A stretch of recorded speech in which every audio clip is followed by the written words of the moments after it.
Este sermón corresponde a la serie de sermones del libro Hechos de los Apóstoles, predicado en la Iglesia Bautista Santísima Trinidad de Isla de Maipo. Que el Dios uno y trino te bendiga. Estamos en el capítulo 7 ya de lleno. Nuestro hermano Mauricio la semana pasada comenzó con los primeros 5 versículos de este capítulo y ahora continuamos una sección bastante extensa. De hecho, el capítulo 7 de Hechos es uno de los relatos más extensos de todo el libro de Hechos. ¿Ya? Y aquí tenemos como protagonista a Esteban, el primer mártir cristiano. ¿Ya? El primero de muchos, el primero de cientos, el primero de miles de mártires cristianos. Aquí está Esteban. Vamos a leer Hechos, capítulo 7, el Reina Valera, versículos 6 al 34. Hechos 7, 6 al 34. Es el pasaje que me toca exponer el día de hoy. Dice así, Hechos 7, 6 al 34, y le dijo Dios así, que su descendencia sería extranjera en tierra ajena, y que los reducirían a servidumbre y los maltratarían por 400 años. Mas yo juzgaré, dijo Dios, a la nación de la cual serán siervos, y después de esto saldrán y me servirán en este lugar. Y le dio el pacto de la circuncisión, y así Abraham engendró a Isaac y le circuncidó al 8º día, e Isaac a Jacob y Jacob a los 12 patriarcas. Los patriarcas, movidos por envidia, vendieron a José para Egipto, pero Dios estaba con él, y le libró de todas sus tribulaciones, y le dio gracia y sabiduría delante de Faraón, rey de Egipto, el cual lo puso por gobernador sobre Egipto, sobre toda su casa. Vino entonces hambre en toda la tierra de Egipto y de Canaán, y grande tribulación, y nuestros padres no hallaban alimentos. Cuando oyó Jacob que había trigo en Egipto, envió a nuestros padres la primera vez, y en la segunda José se dio a conocer a sus hermanos, y fue manifestado a Faraón el linaje de José. Y enviando José hizo venir a su padre Jacob y a toda su parentela, en número de 75 personas. Así descendió Jacob a Egipto, donde murió él y también nuestros padres, los cuales fueron trasladados a Siquem y puestos en sepulcro que a precio de dinero compró Abraham, de los hijos de Amor en Siquem. Pero cuando se acercaba el tiempo de la promesa que Dios había jurado a Abraham, el pueblo creció y se multiplicó en Egipto, hasta que se levantó en Egipto otro rey que no conocía a José. Este rey, usando de astucia con nuestro pueblo, maltrató a nuestros padres a fin de que expusiesen a la muerte a sus niños, para que no se propagasen.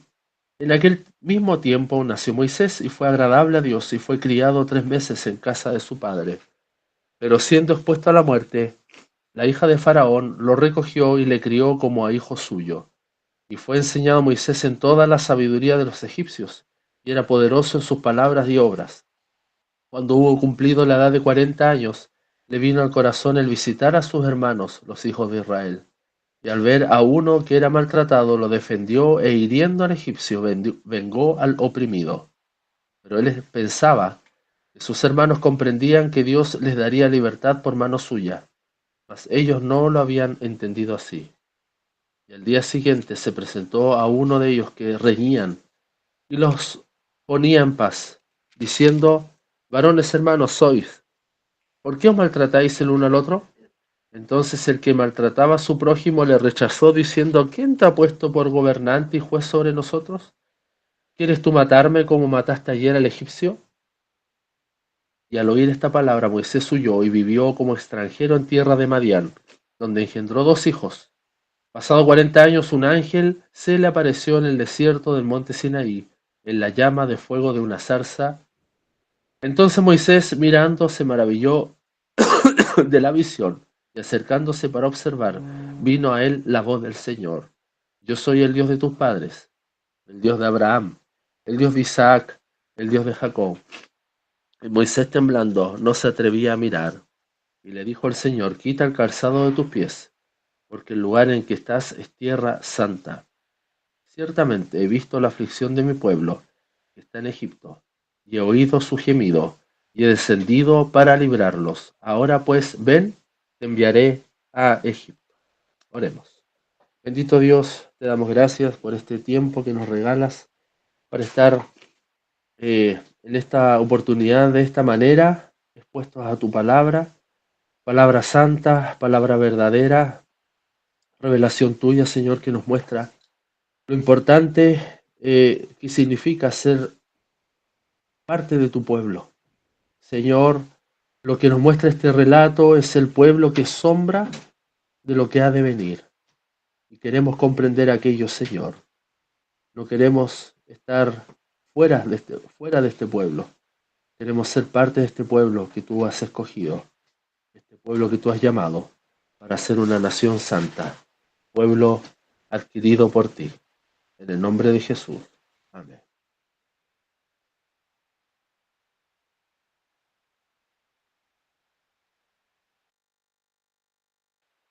Muy bien. Un pueblo que es sombra de lo que ha de venir. Así he titulado este sermón, mis hermanos. Un pueblo que es sombra de lo que ha de venir, y hemos leído una gran sección del capítulo 7 al versículo 6 al 34.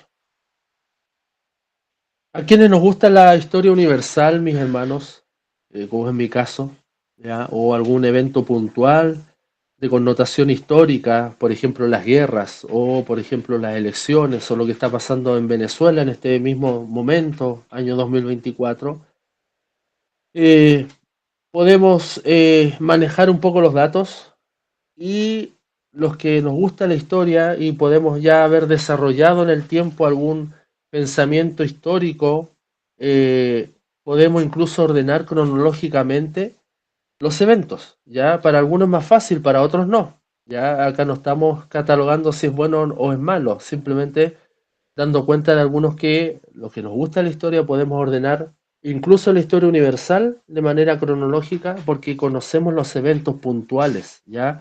Incluso los cortes, desde cuando en la edad antigua, medieval, moderna, posmoderna, qué hitos marcaron la historia, ¿ya? Así que eso pasa cuando uno conoce la historia y es algo que nos apasiona, por supuesto que sí. Al que no, simplemente va a ser aburrido y no va a conocer y menos ordenar de manera cronológica los eventos.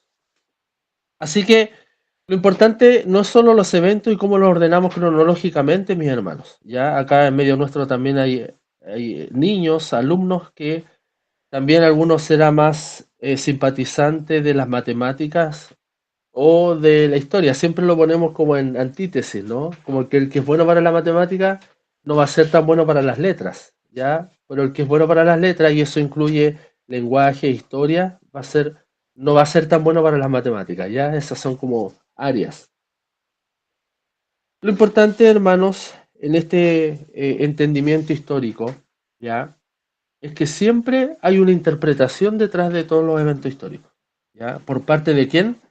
Del emisor de la información. O sea, el que dice la información, de alguna manera insidiosa o intencional, va a dar una tal o cual interpretación de algún relato histórico.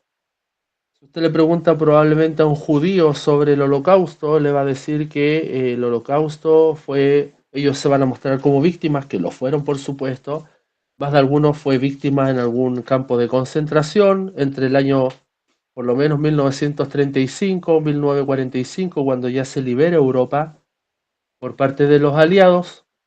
Entonces él va a dar un punto de vista desde él como víctima, ya como un judío víctima de las aberraciones que hizo el régimen nazista. Pero probablemente un alemán pro-nazismo, va a dar otra interpretación del mismo evento. Ya va a decir que esto era necesario por el espacio vital, ya que es un término geopolítico que ellos usaron. Y el espacio vital los hacía crecer, crecer, crecer y limpiar la raza para que ellos pudieran ser la gran Germania, ¿no? La Alemania mítica que soñaba Hitler. Estoy dando un ejemplo. Entonces siempre los eventos históricos traen una interpretación, ¿ya?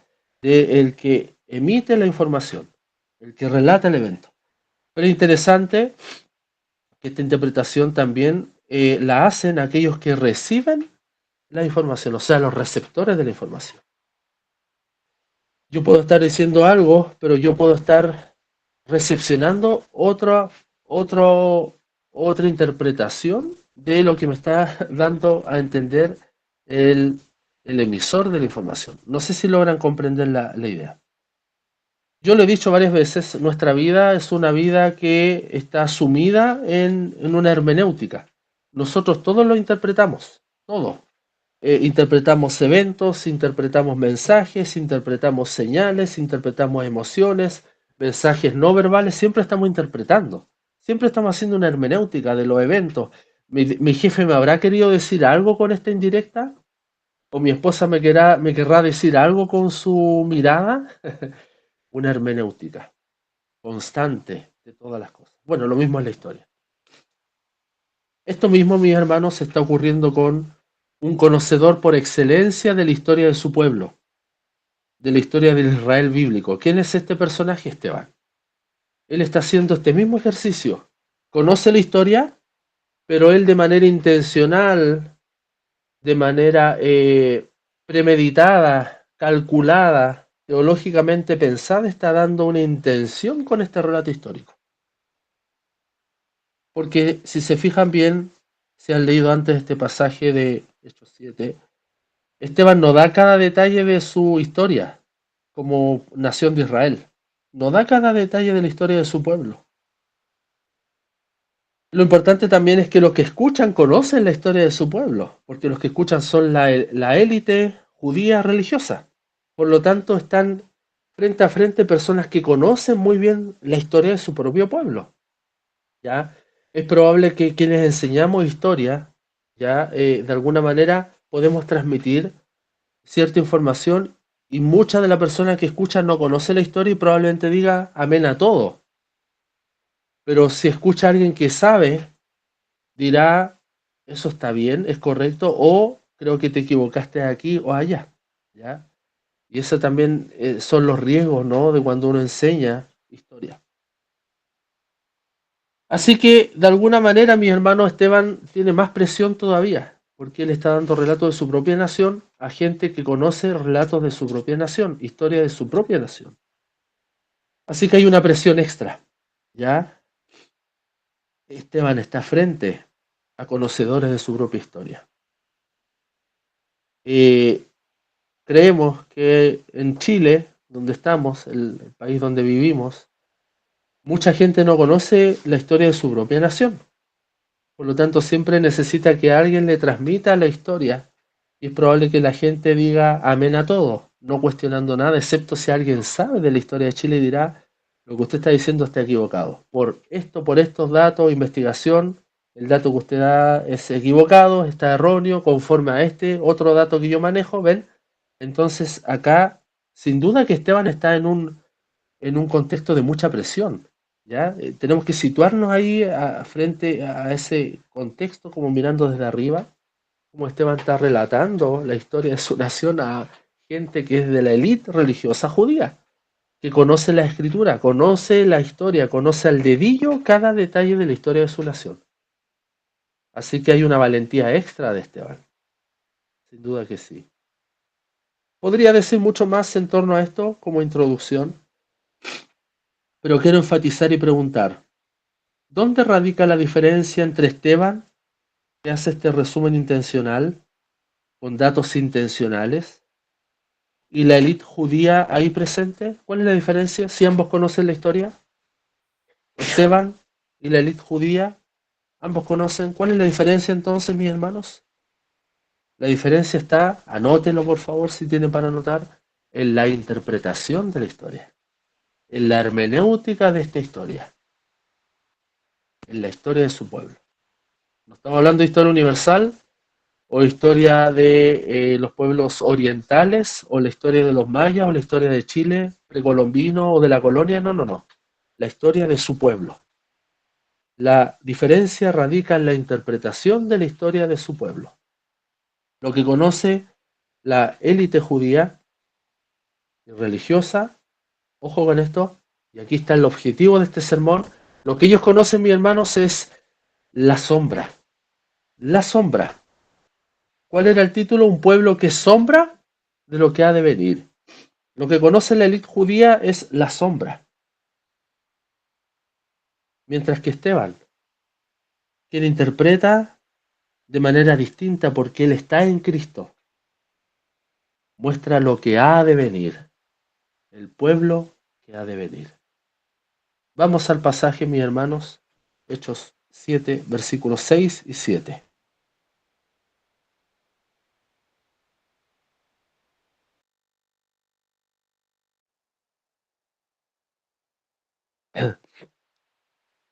Perdón. Y le dijo Dios así, que su descendencia sería extranjera en tierra ajena, y que los reducirían a servidumbre y los maltratarían por 400 años. Mas yo juzgaré, dijo Dios, a la nación de la cual serán siervos, y después de esto saldrán y me servirán en este lugar. El pueblo de Dios, hermanos, tipificado en el Antiguo Testamento, siempre ha sido bendecido, pero también ha sufrido. Esta dinámica es la que Dios usa, por si no se ha dado cuenta. En todo aquel que se llame su pueblo, es la que Dios usa para tratar con el pueblo de su heredad, en este caso con Israel. Usa la bendición y también el sufrimiento o el castigo. Recuerde aquí, Dios le está hablando a Abraham. Por eso parte diciendo, y le dijo Dios así, ¿a quién? A Abraham. Eso está diciendo Esteban. Lo que relata Esteban y con lo que comienza la historia de su pueblo es con el patriarca Abraham.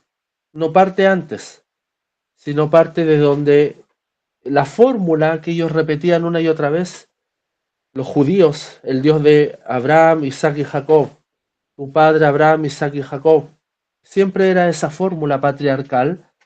Parte entonces Esteban con algo que los judíos reconocían como una autoridad por sobre las demás, Abraham, nuestro padre Abraham.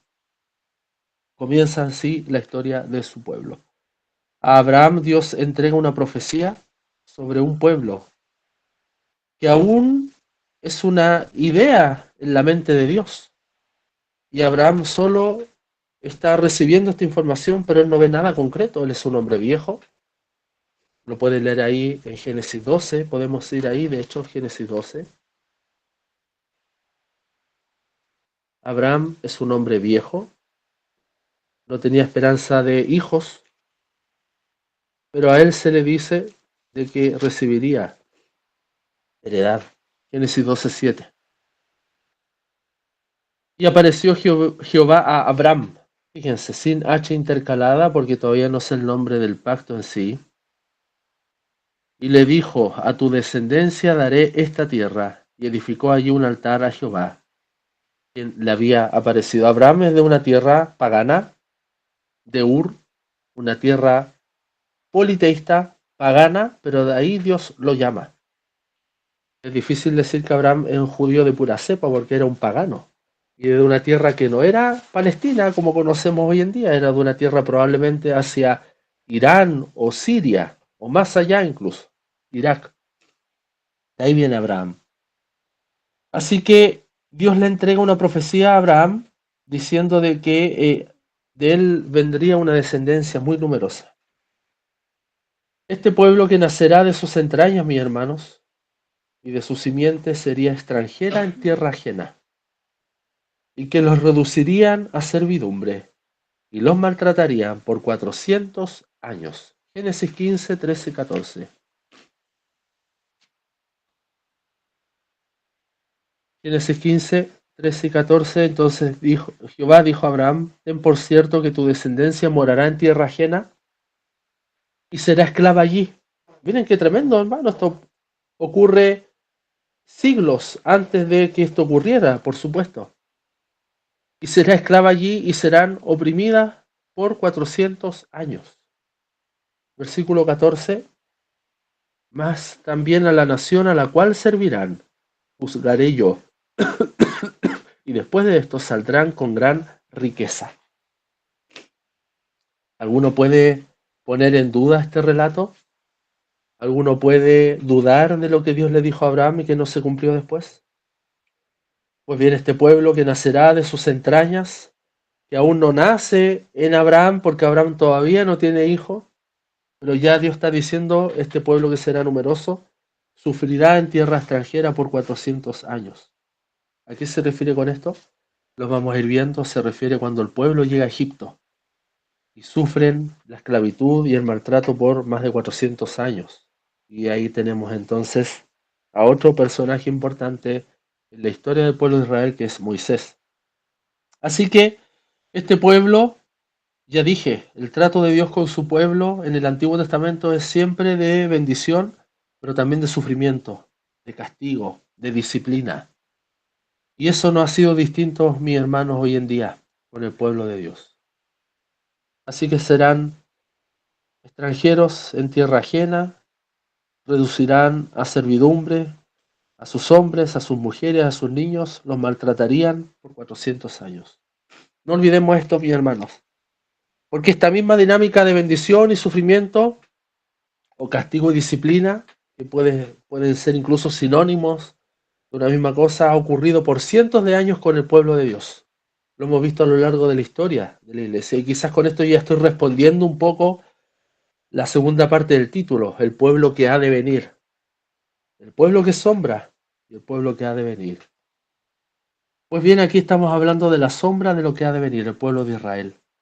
Esta sombra es el pueblo de Israel, el pueblo formado en la mente de Dios y manifestado a Abraham, luego a Isaac y ya concretamente a Jacob y a sus 12 hijos. Ese es el orden: Abraham, su hijo Isaac, su nieto Jacob, y de Jacob las 12 tribus de Israel. De hecho, la nación de Israel toma el nombre de Jacob. Su nombre después es cambiado a Israel, aquel que lucha con Dios. En estos dos versículos, mis hermanos, versículos 6 y 7 que acabamos de leer, ya está clara la profecía de lo que Israel, el incipiente pueblo de Dios, vivirá a causa del nombre. A causa del nombre. Sin embargo, todas las experiencias de bendición y sufrimiento redundan ¿en qué? ¿O en qué deben redundar? ¿En qué se deben traducir estos sufrimientos? Acá hay algo importante y nos olvidamos, mis hermanos. Eso está en Éxodo 3:12. ¿Qué dice Éxodo 3:12? Éxodo 3:12. Y él respondió: ve, porque yo estaré contigo, y esto te será por señal de que yo te he enviado cuando hayas sacado de Egipto al pueblo. Miren, aquí ya está preparando el éxodo, Dios dándole la orden a Moisés, que vamos a volver a este pasaje más adelante. Pero miren, y serviréis a Dios sobre este monte. Entonces, ¿para qué Dios libera? ¿Para qué Dios bendice y hace sufrir a su pueblo? ¿Para qué Dios lo disciplina? ¿Para qué Dios castiga a su pueblo? Para que le sirva. Para que el pueblo le sirva. El pueblo de Israel fue llamado al servicio. El pueblo que ha de venir, recuerden, el pueblo de Israel es sombra, el pueblo que ha de venir, de las mismas entrañas de Israel, de las mismas entrañas del judaísmo, también es llamado al servicio. Versículo 8 de Hechos 7.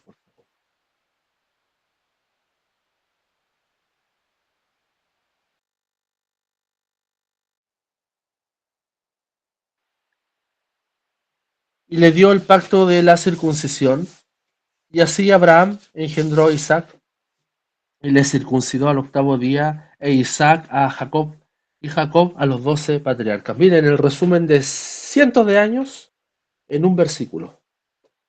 ¿Conoce Esteban la historia de su pueblo? Por supuesto que sí. ¿Está solamente destacando o tomando datos puntuales para llegar a algo? Por supuesto que sí, lo dije. Él nos está dando todo el relato de la historia de Israel. Él quiere llegar a un punto. Él quiere llegar a algo de manera intencional. De hecho, de Isaac solo lo nombra, no dice nada más. Y todo lo que vive Isaac con su esposa, ¿no? Muchas cosas que vive Isaac, pero solo lo nombra para llegar a un punto. La circuncisión, mis hermanos, de la que habla este versículo, Es algo que vamos a tratar con un poco más de detenimiento este miércoles en el estudio, si así Dios lo permite. También un poco el entendimiento teológico y también cómo, en este caso, la Iglesia Bautista Reformada considera este tema de la circuncisión, ¿okay? La interpretación teológica.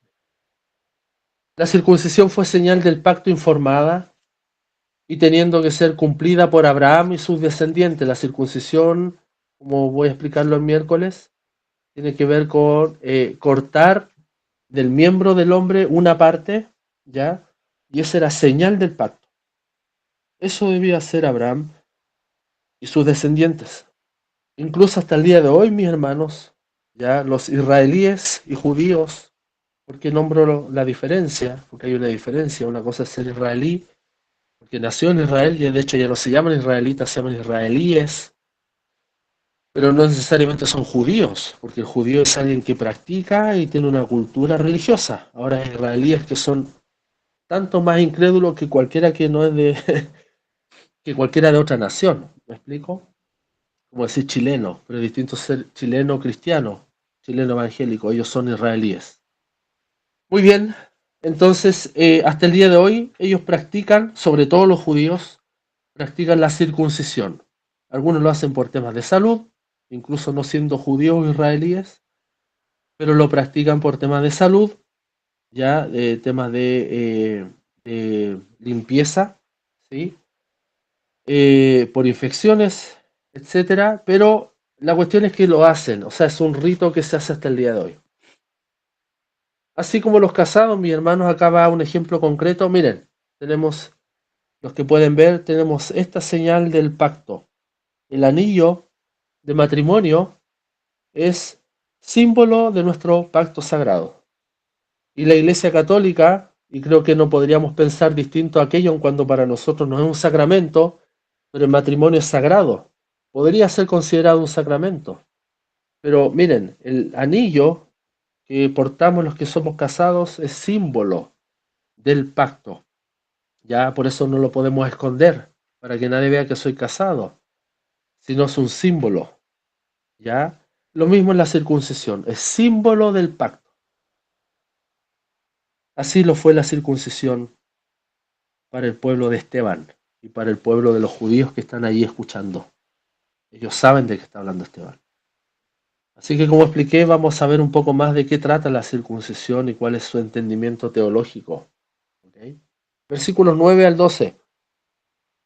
Los patriarcas, movidos por envidia, vendieron a José para Egipto, pero Dios estaba con él y le libró de todas sus tribulaciones y le dio gracia y sabiduría delante de Faraón, rey de Egipto, lo cual lo puso por gobernador sobre Egipto y sobre toda su casa. Versículo 11. Vino entonces hambre en toda la tierra de Egipto y de Canaán, y grande tribulación, y nuestros padres no hallaban alimentos. Cuando oyó Jacob que había trigo en Egipto, envió a nuestros padres la primera vez. ¿Conocen esta historia? Creo que la mayoría sí la conocemos. Hasta nuestros hijos probablemente conocen la historia de José. Es un relato que podemos recordar a aquellos que estuvimos en la iglesia desde pequeños con tanto con tanta añoranza, ¿no? Porque siempre se nos enseñó José y sus hermanos. Pues bien, del patriarca Abraham, fíjense, nos saltamos de manera olímpica, nos saltamos un par de cientos de años, ¿hasta dónde? Hasta José. Miren, Abraham, su hijo Isaac, su nieto Jacob, ahora el bisnieto José. Esto es una manera pedagógica de explicar las descendencias. O sea, ahora está hablando del bisnieto de Abraham. Saltó Esteban de Abraham a José. ¿Y quién era José? Uno de los 12 hijos, justamente de Jacob. Este Jacob, que es nieto de Abraham. Mis hermanos, a continuación quiero dar algunos detalles de lo que Esteban, guiado por el Espíritu Santo, no nos olvidemos que Esteban es un hijo de Dios. Cuando a él lo escogen, y lo predicó nuestro hermano la semana pasada, cuando a él lo escogen era un varón lleno del Espíritu Santo, de buena reputación, sabio. Entonces este mismo Esteban, que está en Cristo, está lleno del Espíritu Santo, está siendo guiado por el Espíritu Santo, con la intencionalidad que el Espíritu a través de Esteban quiere dar a la audiencia, que es el pueblo de Israel, quiere transmitir estos datos importantes. Miren, que esto es espectacular, mis hermanos. Primero, saltó Esteban de Abraham a José en su relato. Saltó, cruzó cientos de años, probablemente 3, 4 generaciones. Pero es interesante que José, mis hermanos, en estricto rigor, no fue uno de los 12 patriarcas de Israel. No fue uno de los 12 patriarcas. Sino, como veremos también el miércoles en el estudio, fueron sus hijos, parte de las 12 tribus de Israel que recibieron tierras por heredad, es decir, Efraín y Manasés. Lo leería ahora el pasaje, pero en factor del tiempo, solo la cita Génesis 48, 14 al 20, y lo vamos a ver el miércoles con detenimiento. Pero miren la intencionalidad de Esteban, guiado por el Espíritu, mis hermanos. Él salta de Abraham a José, siendo que José no es en estricto rigor uno de los 12 patriarcas, porque son sus hijos los que reciben el nombre de las tribus que hasta el día de hoy, ¿no? Algunos las nombran como de la parte de las 12 tribus. Otro punto importante. Esteban destaca, miren, la pecaminosidad de los patriarcas. ¿Escuchó bien? Esteban destaca la pecaminosidad de los patriarcas. Pero ¿cómo es esto? Si ellos son el pueblo de Dios, está ahí la élite judía. ¿Cómo pueden hablar mal de los patriarcas, de nuestros padres? Pues bien, Esteban dice que ellos fueron movidos por envidia. Hermanos, estos hombres, los patriarcas, son el origen de Israel como pueblo. El pueblo que es sombra. Miren el origen que tiene, un origen incluso hasta pecaminoso. Nadie puede hablar mal de ellos, diría la élite judía. ¿Cómo van a hablar mal de los patriarcas, de los 12? Son nuestros padres. Sin embargo, dice Esteban, pecaron de envidia y vendieron a José para después mentir a su padre Jacob. ¿Sobre qué? Sobre su paradero. Esto es tremendamente intencional, es el espíritu atacando el corazón de la fe judía, mis hermanos, el pueblo que es sombra. Apunta al pueblo que ha de venir. Esto no lo pueden soportar. Otro punto importante, mire, observe, el justo José. El justo José, mis hermanos, por si no se ha dado cuenta, no es más que sombra, no es más que un tipo de Cristo. Es sombra de Cristo José. Pero Dios estaba con él, dice ahí Esteban. Dios estaba con él. Versículo 9 al final. Dios estaba con él. Y todos los que están en Cristo, Dios está con nosotros. Bendito sea Dios. Dios está con nosotros. Miren, y le libró de todas sus tribulaciones a este José. Y le dio gracia y sabiduría delante del faraón, rey de Egipto. Observe este detalle. Dios le dio gracia y sabiduría. Nuestro Señor Jesucristo crecía también en gracia y sabiduría para con Dios y con los hombres. José es un tipo de Cristo. José es un Cristo prefigurado en el Antiguo Testamento. Por supuesto, en Cristo sabemos muy bien, guardando las proporciones, habita toda la plenitud de la deidad, dice Colosenses 2, 8 al 10. Colosenses 2, 8 al 10. Busquemos ahí en nuestra Biblia.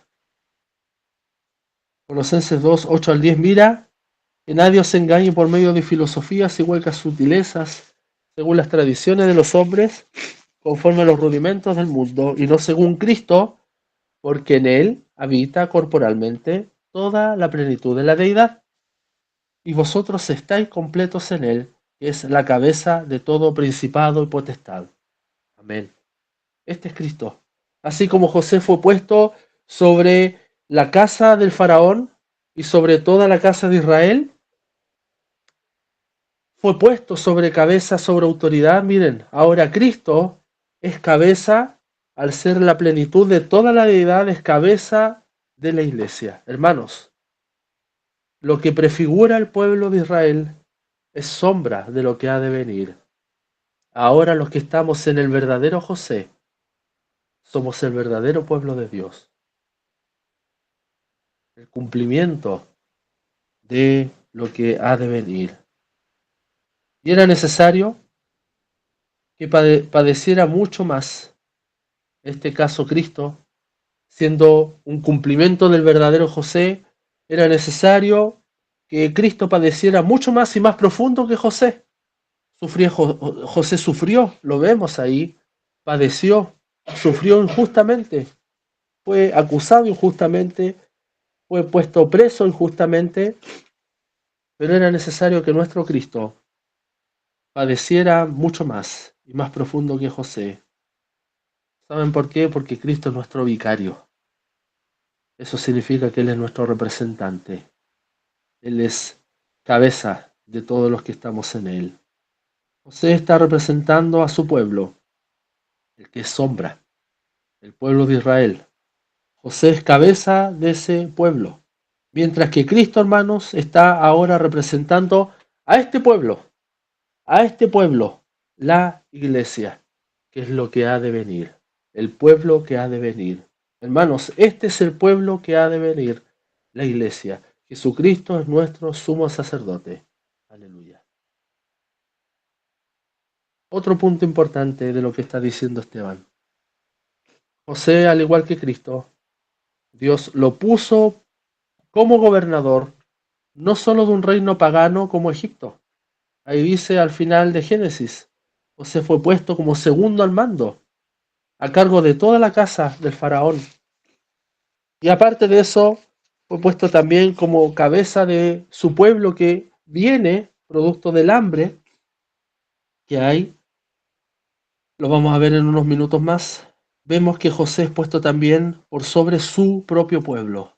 Fíjense el sueño que él tiene, que las gavillas se rendían a él en, en honor y honra, y eso por supuesto generó la envidia de sus hermanos, pero eso está mostrando que José estaba por sobre su propio pueblo, como cabeza de su propio pueblo.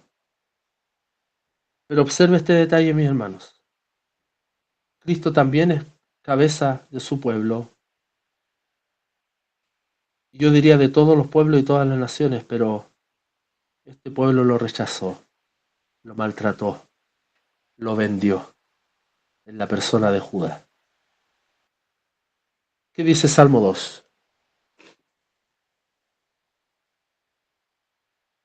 Salmo 2, un salmo cristológico potente que encontramos en las Escrituras. Salmo 2. ¿Por qué se amotinan la gente si los pueblos piensan cosas vanas? Se levantarán los reyes de la tierra y príncipes consultarán unidos contra Jehová y contra su ungido, o sea, contra Cristo, diciendo, rompamos sus ligaduras. Miren, piensen en José mientras lea esto. Rompamos sus ligaduras y echemos de nosotros sus cuerdas. El que mora en los cielos se reirá y el Señor se burlará de ellos. Luego hablará a ellos en su furor y los turbará con su ira, pero yo he puesto a mi rey sobre Sión, mi santo monte. Yo publicaré el decreto. Jehová me ha dicho, mi hijo eres tú. Yo te engendré hoy. Pídeme y te daré por herencia las naciones. Miren, no solo Egipto como representando un reino pagano del mundo conocido en ese entonces, sino también de su propio pueblo, el pueblo de Dios. José ahí como cabeza, Cristo como cabeza de todos los reinos. Pídeme y te daré por herencia las naciones y como posesión tuya los confines de la tierra. Los quebrantarás con vara de hierro, como vasija de alfarero los desmenuzarás. Ahora pues, oh reyes, sed prudentes, admitid amonestación, jueces de la tierra, servid a Jehová con temor y alegraos con temblor. Honrad al Hijo. Miren, los hermanos de José, hasta su propio padre, deben venir y rendir honra al Hijo vendido, al Hijo maltratado, al Hijo traicionado, al Hijo sufriente, nuestro Cristo. para que no se enoje. ¿Saben que José podría haber dicho, ahora yo me voy a vengar, no hay alimento para ustedes, muéranse? Pero José muestra misericordia, como lo hace nuestro Señor. Honrad al Hijo, para que no se enoje y perezcáis en el camino. Hermanos, José es un tipo de Cristo. Otro punto importante, así como hubo hambre en toda la tierra, dice el relato de Génesis, y lo está diciendo también Esteban, por eso van a Egipto a buscar alimento.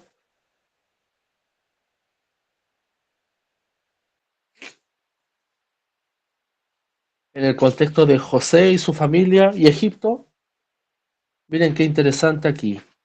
También habrá hambre en la tierra. ¿Hambre de qué? Amós 8:11. Amós, un profeta menor del Antiguo Testamento.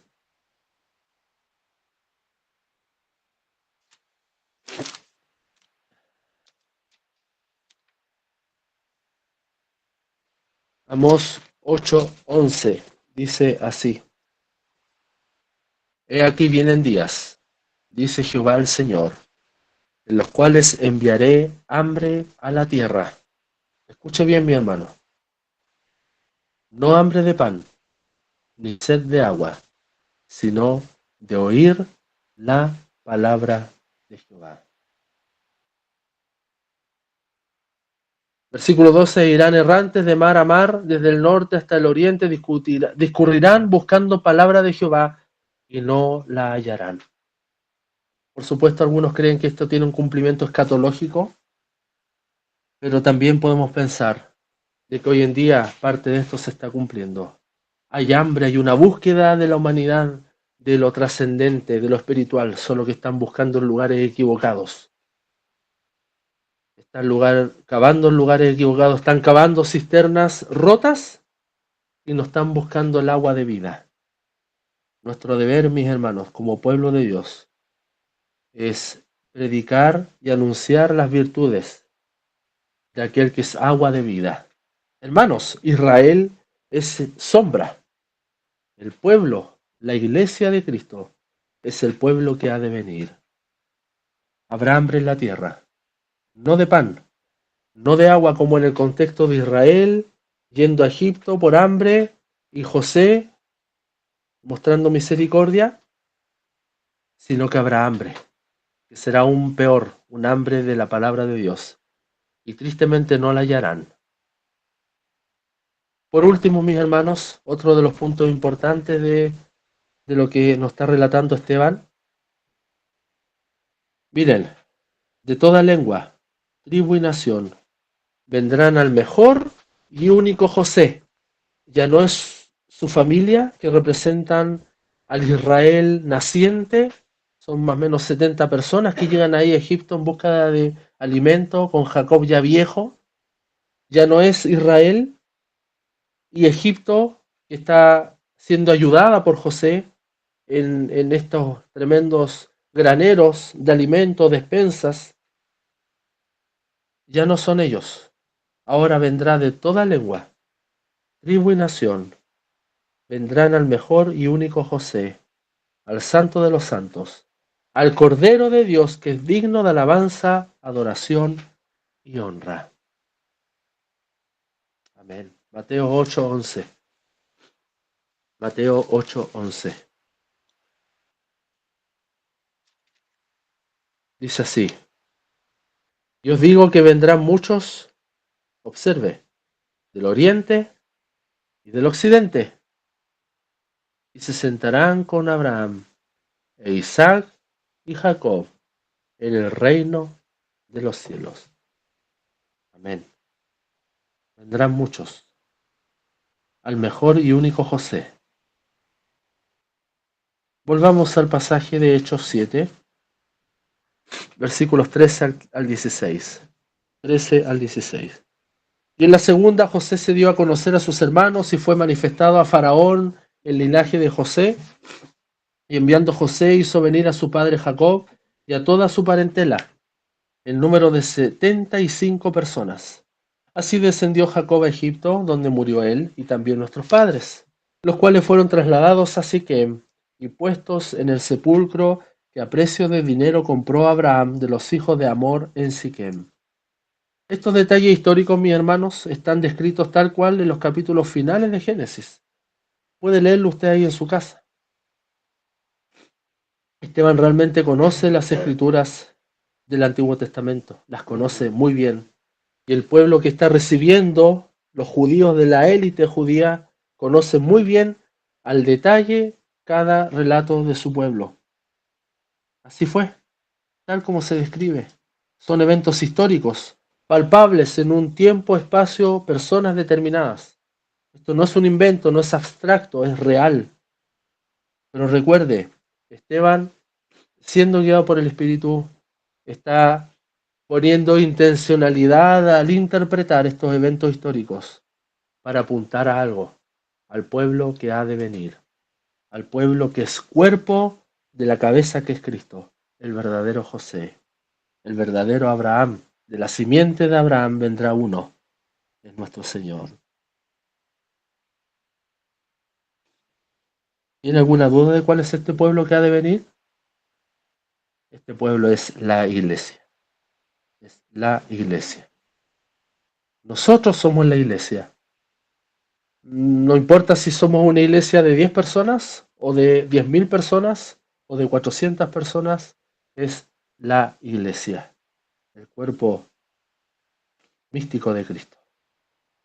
Pero como Esteban está interpretando la propia historia de su pueblo, entonces nosotros en esta labor un poco no soberbia, pero quizás atrevida, ayudémosle a complementar con otro dato bíblico interesante, mis hermanos, en esta hora. Vayan por favor a Zacarías 12:10.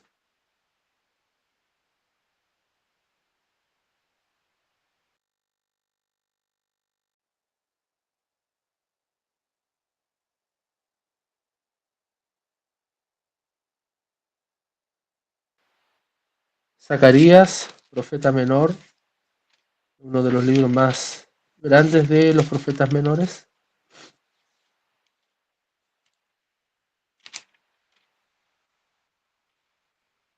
Zacarías 12:10 dice así.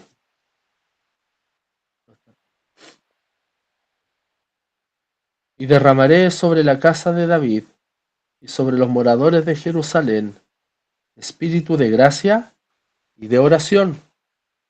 Y mirarán a mí, ¿escuchó? Y mirarán a mí, a quien traspasaron, y llorarán como se llora por hijo unigénito, afligiéndose por él como quien se aflige por el primogénito. Observe, ¿qué dice el relato de Esteban? José se dio a conocer a sus hermanos.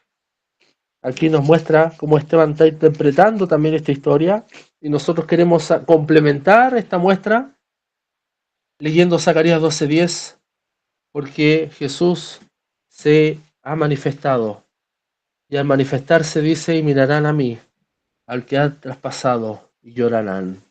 Algunos creen que esto tiene una interpretación escatológica, algo que sucederá en el futuro, pero también es algo actual.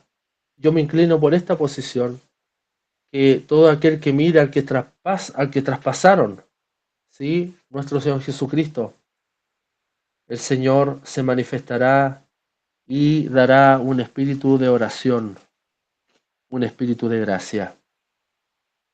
Es un llamado a venir a Él. Observe este detalle, mis hermanos. Primero, Cristo se reveló a los suyos, incluso antes de manera preencarnada en el Antiguo Testamento. Lo tenemos, por ejemplo, en el ángel de Jehová.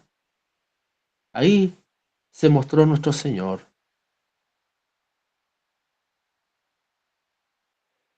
Ahí está nuestro Señor mostrándose de manera preencarnada en el Antiguo Testamento, pero después de manera más concreta, más sublime en su encarnación. ¿Qué dice Juan 1, 2, 11 y 12? Nuevo Testamento, Juan 1, 11 y 12. Dice así. A lo suyo vino, y los suyos no le recibieron. Mas a todos los que le recibieron, a los que creen en su nombre, les dio potestad de ser hechos hijos de Dios. Ahí se mostró Cristo de manera encarnada. Vino, se manifestó, José se manifestó a los suyos, se dio a conocer. Recuerden que él estaba con atuendos de un faraón, casi como un faraón, y lo muestran en las películas, casi como caracterizado, un José distinto, menos semita, ¿no? No con barba o con pelo quizás frondoso como lo son todos los de ese lugar, sino que estaba probablemente calvo, como un egipcio, ¿ya? Pero él se mostró como, como el José que había sin duda sido castigado, había sido entregado, había sido vendido. Pues bien, Cristo se mostró antes en el Antiguo Testamento y se mostró ahora en el Nuevo Testamento de manera encarnada. Y más adelante el versículo 18 del mismo Juan 1 dice, a Dios nadie le vio jamás, el unigénito Hijo, observe, que está en el seno del Padre, Él le ha dado a conocer. Es decir, hermanos, Cristo ya se ha dado a conocer de manera definitiva. Volvamos al pasaje de Hechos 7, 17 al 19.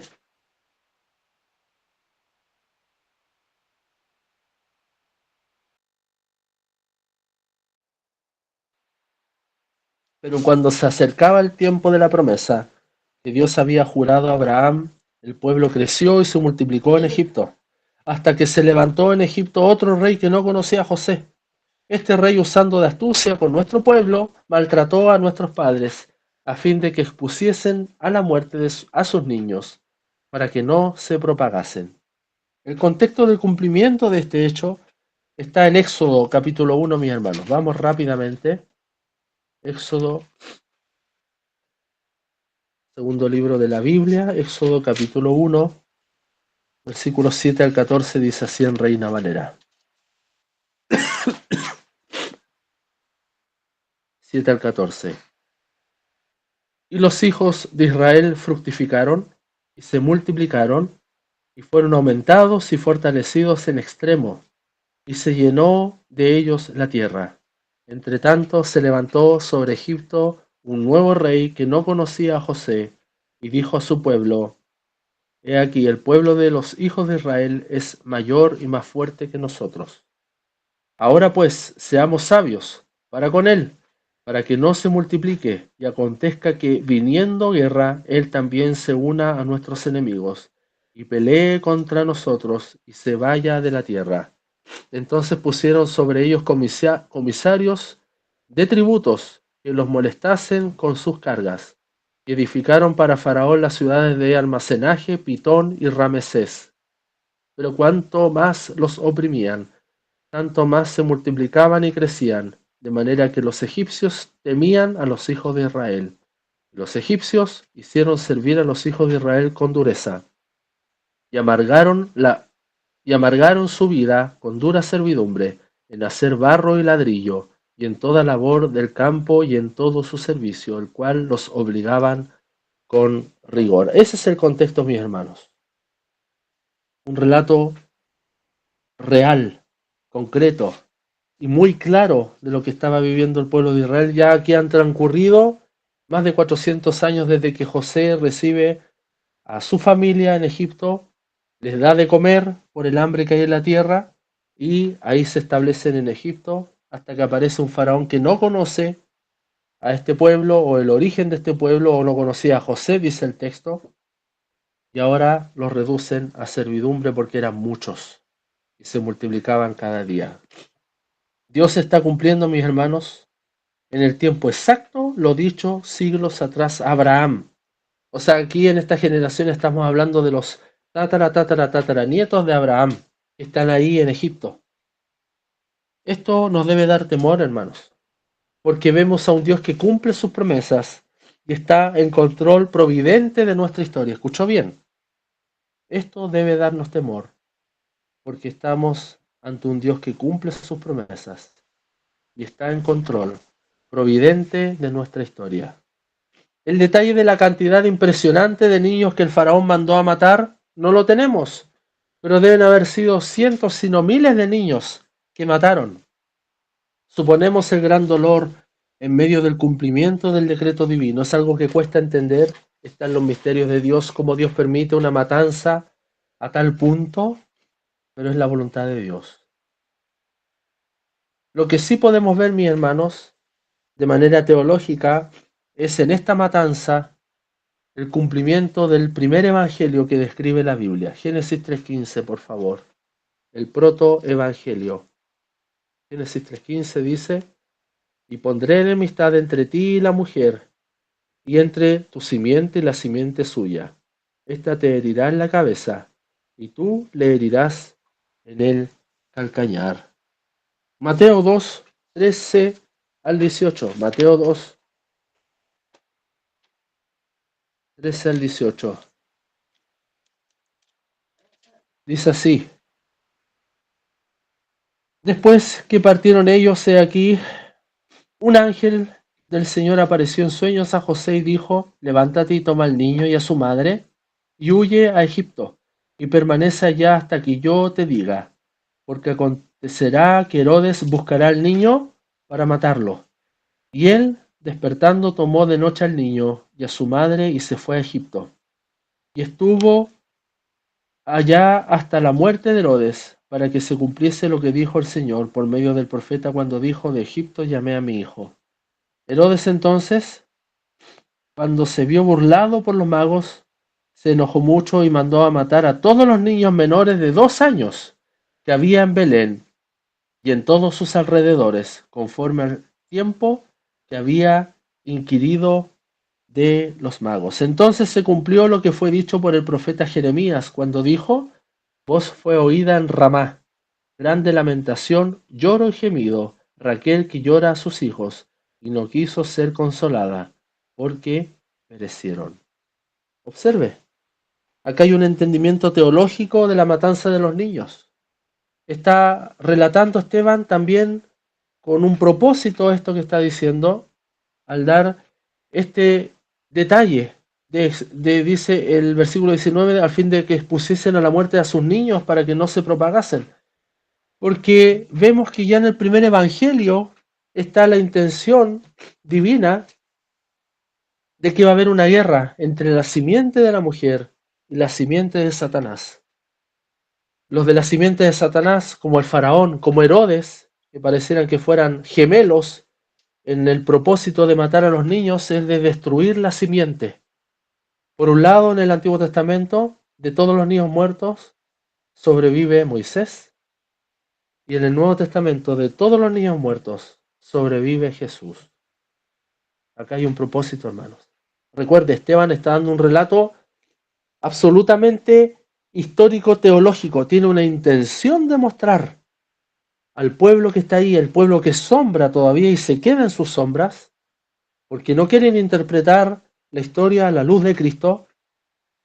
Acá Esteban está diciendo, al nombrar a los niños, podemos ver cómo se cumple el protoevangelio, Génesis 3.15, y cómo también hay un paralelo en lo que acabamos de leer en Mateo 2, 13 al 18. La simiente divina, mis hermanos, de la mujer, siempre ha buscado ser destruida por parte de Satanás. Les pregunto de manera contextual, ¿no está pasando así el día de hoy? ¿No se está queriendo destruir a las familias desde dentro, con los matrimonios, con los hijos que están siendo dejados de lado, con el aborto tan descontrolado que está ocurriendo? ¿No es eso lo que quiere hacer también Satanás el día de hoy? ¿Destruir la simiente? ¿Qué es lo que anhela Dios, mis hermanos? Que tengamos una descendencia para Dios. Hermanos, esto es tremendo. Esto no ha acabado. El relato bíblico no es un relato anticuario, antiguo, pasado de moda, es contextual.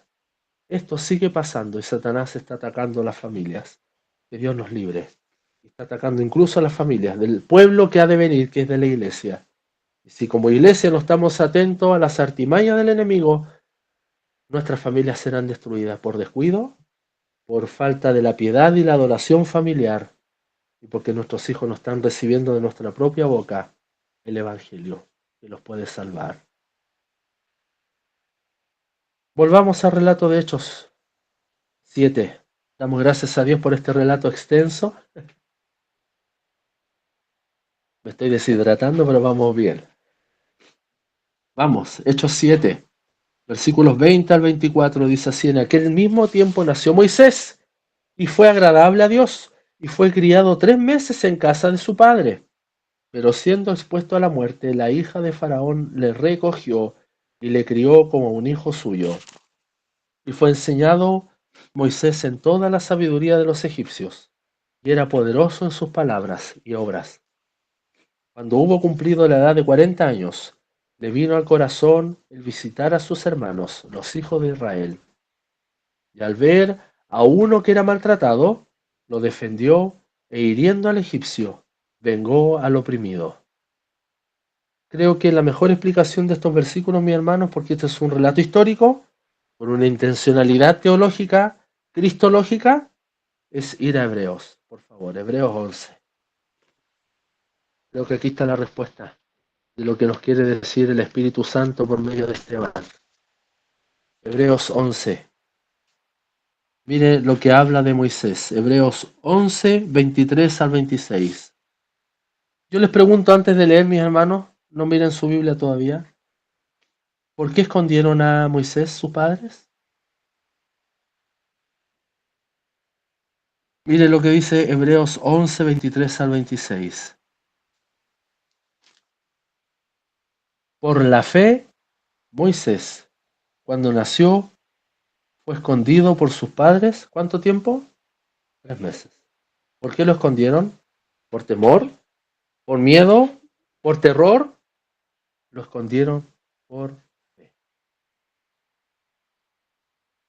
Por fe. Porque le vieron niño hermoso. Otras traducciones dicen un niño especial. Y no temieron el decreto del rey. ¿Por qué? Porque tenían fe en Dios. Versículo 24. Por la fe Moisés, hecho ya grande, rehusó llamarse hijo de la hija del faraón, aun cuando fue criado por ella por 40 años. Pero él por la fe rehusó llamarse hijo de la hija del faraón. Versículo 25. Escogiendo antes ser maltratado con el pueblo de Dios. Observó bien. No fue algo casual.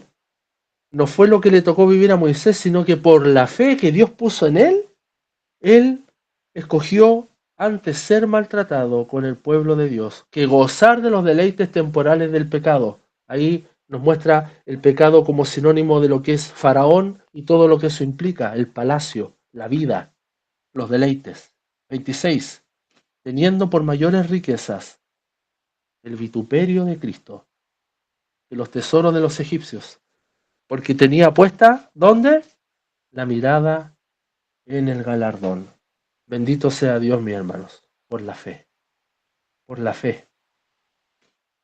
Esteban está hablando de Moisés, más que un sujeto histórico que conoce los judíos y lo admiran, incluso podríamos decirlo, lo adoran, no al punto de una imagen, no de una idolatría, pero sí una honra extrema, porque es Moisés. Él es la ley, cuando hablan de la ley o Moisés, hablan de la ley y lo usan como sinónimo. Miren, por la fe. Fe que el pueblo, que es sombra, que el pueblo de Israel no tiene. Moisés, por la fe, fue escondido por sus padres, por la fe escogió ser vituperado, por la fe escogió ser maltratado antes que gozar los deleites temporales. Hermanos, al citar este insigne varón hebreo, como lo es todavía Moisés, Esteban está acortando el rango de la revelación del Antiguo Testamento. Miren, Abraham, Isaac, Jacob, de los 12 José y de José Moisés. Porque él tiene una clara intención teológica y cristocéntrica. Observe que Moisés, al igual que José, es un tipo de Cristo. ¿Escuchó bien? Moisés, al igual que José, el mismo del Antiguo Testamento, es un tipo de Cristo. Deuteronomio 18:15.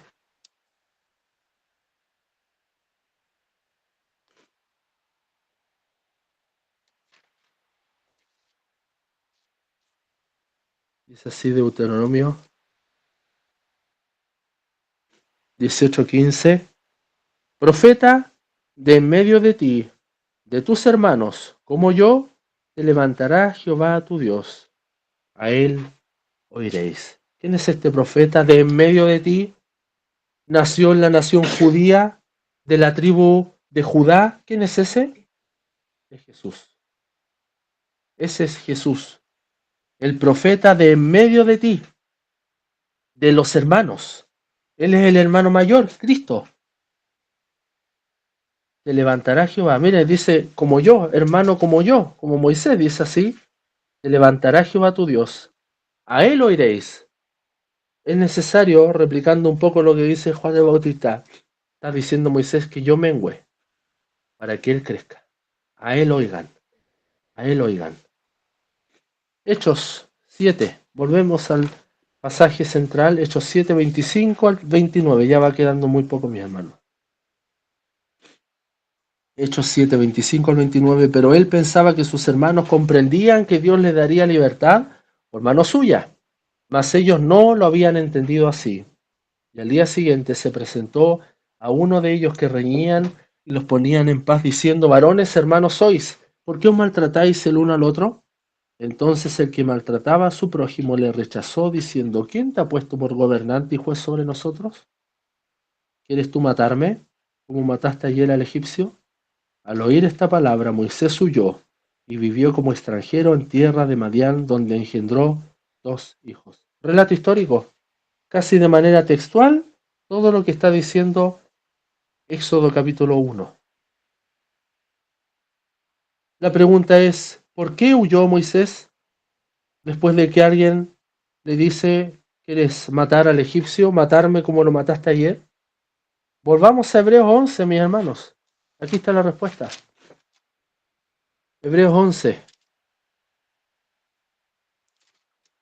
versículo 27, dice así.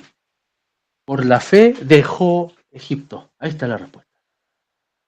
Hermanos, somos justificados por fe y para fe. El pueblo de Dios, y tanto lo que hizo Moisés como nosotros, ha de ser un acto de fe. ¿Qué dice el 27? Por la fe dejó Egipto no temiendo la ira del rey, porque se sostuvo como viendo al invisible, a Dios. Amén. Por la fe Moisés huyó. No fue por miedo, fue por la fe. Hermanos, lo que hizo Moisés fue un acto de fe. Y el pueblo de Dios siempre debe estar sumergido en la fe que es en Cristo, nuestro objeto, autor y consumador de nuestra fe. El pueblo de Dios, el que es sombra y que solo pocos creyeron, en el que había de venir, pero nosotros después de la cruz miramos hacia atrás y creemos en el que vino y vendrá por segunda vez, debemos estar nadando en un mar de fe, por la fe. Últimos versículos, mis hermanos, del 30 al 34. Volvamos al pasaje. Pasado 40 años, un ángel se le apareció en el desierto del monte Sinaí en la llama de fuego de una zarza. Entonces Moisés, mirando, se maravilló de la visión, y acercándose para observar, vino a él la voz del Señor. Yo soy el Dios de tus padres, el Dios de Abraham, el Dios de Isaac y el Dios de Jacob. Y Moisés, temblando, no se atrevía a mirar. Y le dijo el Señor, quita el calzado de tus pies, porque el lugar en que estás es tierra santa. Ciertamente he visto la aflicción de mi pueblo que está en Egipto, y he oído su gemido, y he descendido para librarlos. Ahora pues, ven, te enviaré a Egipto.